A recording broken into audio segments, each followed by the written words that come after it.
ইনকিলাব মঞ্চের আহ্বায়ক শরীফ ওসমান হাদীর হত্যাকাণ্ডের মূল পরিকল্পনাকারী ও নির্দেশদাতা হিসেবে অভিযুক্ত ঢাকা মহানগর উত্তর যুবলীগের সাংগঠনিক সম্পাদক এবং মিরপুর এলাকার সাবেক ওয়ার্ড কাউন্সিলর তাইজুল ইসলাম চৌধুরী ওরফে বাপ্পি বর্তমানে ভারতে আত্মগোপনে রয়েছেন। তার বর্তমান অবস্থান পশ্চিমবঙ্গের কলকাতা শহরের উপকণ্ঠে নারায়ণপুর থানার অন্তর্গত বেড়াবেড়ির মেঠোপাড়া এলাকায়। মুসলিম অধ্যুষিত ওই ঘনবসতিপূর্ণ এলাকার সরু গলিতে অবস্থিত 4 তলা একটি ভবনের প্রথম তলার একটি ফ্ল্যাটে তিনি দীর্ঘদিন ধরে আত্মগোপনে রয়েছেন বলে দাবি ওই এলাকার মানুষের।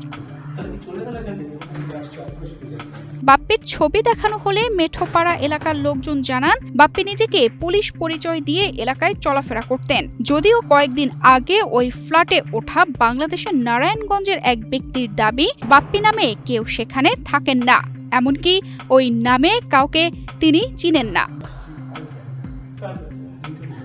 এদিকে গোপন সূত্রে তথ্য বলছে, বাপ্পির সঙ্গে ওই ফ্ল্যাটে আওয়ামী লীগের আরও কয়েকজন কর্মী অবস্থান করছেন, যাদের প্রত্যেকের বিরুদ্ধেই একাধিক মামলা রয়েছে। তারা অন্তত 1 বছরের বেশি সময় ধরে ওই ঠিকানায় অবস্থান করছেন। তবে সাংবাদিকদের উপস্থিতি টের পেয়ে গা ঢাকা দেন বাপ্পি। সে সময় ফ্ল্যাটে অবস্থানরত যুবলীগ নেতা মফিকুর রহমান উজ্জ্বল, মোহাম্মদ সজিবুল ইসলাম এবং মোহাম্মদ ওমর শরীফ সাংবাদিকদের জানান, ওই মুহূর্তে বাপ্পি ভাই ফ্ল্যাটে নেই, তিনি এলে যোগাযোগ করতে বলা হবে। এছাড়া তারা আরও বলেন, হাদী হত্যার ঘটনায় তাদের বিরুদ্ধে কোনো মামলা নেই। বাপ্পির বিরুদ্ধে যে মামলা আছে সেটি মিথ্যা বলে দাবি তাদের।